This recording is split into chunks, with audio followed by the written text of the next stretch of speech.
Hi, I'm Heather Sims, a Dallas area real estate broker, and today I'm talking about something you may have heard or should have heard about if you started looking at homes just recently. Something that probably caught you completely off guard. You may have had a realtor say something like, "Before I can show you that house, I'll need you to sign a buyer representation agreement." And if your reaction was something along the lines of, "Wait, what? What the heck is that? And why do I have to sign anything just to see a house?" You're definitely not alone in that assessment. And honestly, you're not wrong. In fact, I literally had a text conversation recently with a buyer who wanted to see a house he'd found online. I told him that before I could show it to him, we had to sign a buyer representation agreement. And he told me he did not want to sign anything. He also told me he didn't need representation. I explained that that was completely fine, but because of the new rules, he still had to sign paperwork acknowledging that. There is actually a form for that too, for non-representation. His response?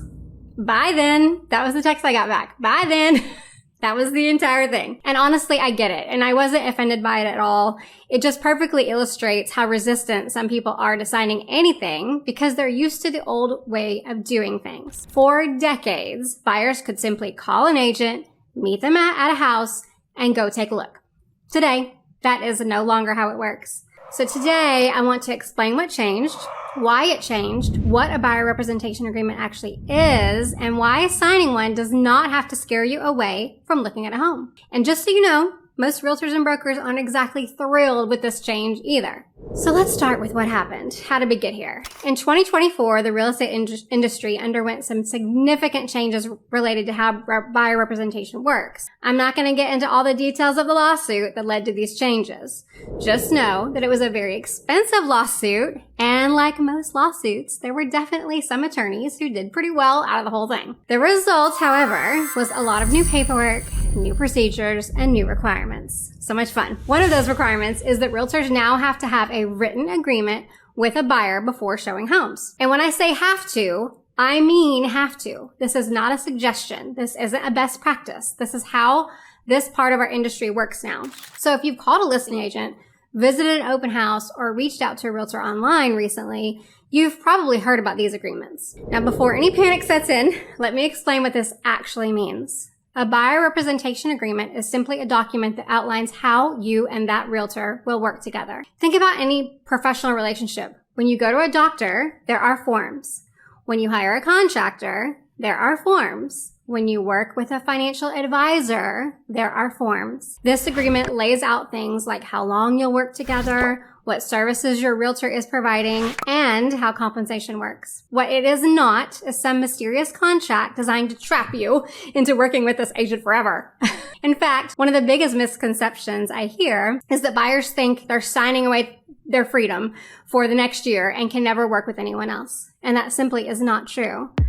Or should I say, it shouldn't be true. These agreements can be customized. The length can vary, the scope can vary, the terms can vary. And if an agent hands you an agreement and doesn't explain it, ask questions. Actually, ask a lot of questions. You should understand exactly what you're signing before you sign anything. A good realtor should be completely comfortable walking you through every section. Another concern I hear is, what if I don't know if I want to work with this agent yet? And honestly, that's a fair question. That agent doesn't know if she wants to work with you or she or he wants to work with you yet either. Buying a home is a huge decision. You're probably going to spend weeks or months together looking at homes, discussing financing, writing offers, negotiating repairs, navigating inspections.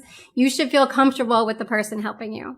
Talk to multiple agents if you want. Ask questions. Find someone you trust. If you don't like a doctor you went to, you find another doctor, right? If you get a bad vibe from a contractor, you find another contractor. The same thing applies here. But once you found the person you want representing you, go ahead and sign that agreement, formalize that relationship in writing, and stay loyal. Because representing buyers really does involve a tremendous amount of work behind the scenes. Most buyers see the home tours. They don't see anything else. Most of the time, buyers don't even realize how many mistakes they're about to make until someone stops them. Sometimes it's a house that's overpriced. Sometimes it's a neighborhood that doesn't fit their long-term goals. Sometimes it's a resale issue that they need pointed out that they'll regret later. Sometimes it's contract language, could cost them thousands of dollars. A good buyer's agent isn't just opening doors, they're helping you avoid expensive mistakes. And that's really what the buyer representation agreement is establishing. a professional relationship where both parties understand what is expected. Now let's talk about compensation, because this is another area that creates a lot of confusion these days. Many buyers have heard headlines saying things like, buyers have to pay their realtors now.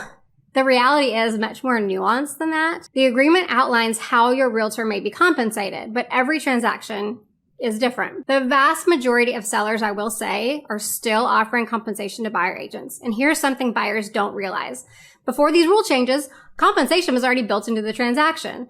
It was simply displayed differently. The idea that buyers suddenly have to write huge checks to realtors is largely a misunderstanding of how most transactions are still working today. Most negotiations include compensation discussions as part of the offer process. If a seller isn't offering buyer agent compensation, that's something you and your realtor are going to have to discuss. Because yes, realtors deserve to be paid for their work. And more importantly, you need to understand the financial implications before you write an offer. And honestly, this is one of those things buyers worry about far more than they're likely to really encounter. I've literally never personally had a situation where a buyer couldn't move forward on a house because of this issue. People hear about it online constantly, but it's just not something that I see happening very often in real life at all. And so here's how I think this process should work.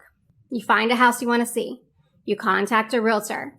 You sign a representation agreement for that property. You go see the house, then you decide two things. Do you like the house? And do you like the realtor? If the answer to both is yes, then great. Move forward together. Maybe that means you go ahead and sign that long-term buyer representation agreement. Maybe it means you sign an agreement for additional properties. But at that point, you've had the opportunity to evaluate both the home that you went and see and the professional that could be helping you. So if you're starting your home search and a realtor asks you to sign a buyer rep agreement, don't automatically assume that something shady is happening. In fact, if a realtor is willing to show you homes without having you sign the required paperwork, I'd probably be more concerned about that. Because if they're willing to ignore the rules that govern their own license, what other details are they willing to ignore? At the end of the day, ask questions, understand what you're signing, make sure you're comfortable with the person representing you. The paperwork may have changed, but the goal hasn't. The goal is still to help buyers find the right home, protect their interests, negotiate the best terms possible, and to guide them through what is usually one of the biggest financial decisions of their lives. In the end, if you're thinking about buying a home in the Dallas area and you'd like help understanding the buyer representation agreement, or if you'd simply like to know what to look for before signing one, I am always happy to answer those questions. Buying a home is stressful enough. Understanding the paperwork really shouldn't be. That's all I have for you today. Thanks so much for watching, and I would love to see you next week on another edition of All Things Real Estate. And if you like what you're seeing, please do subscribe. It helps the channel. Thanks so much. Bye-bye.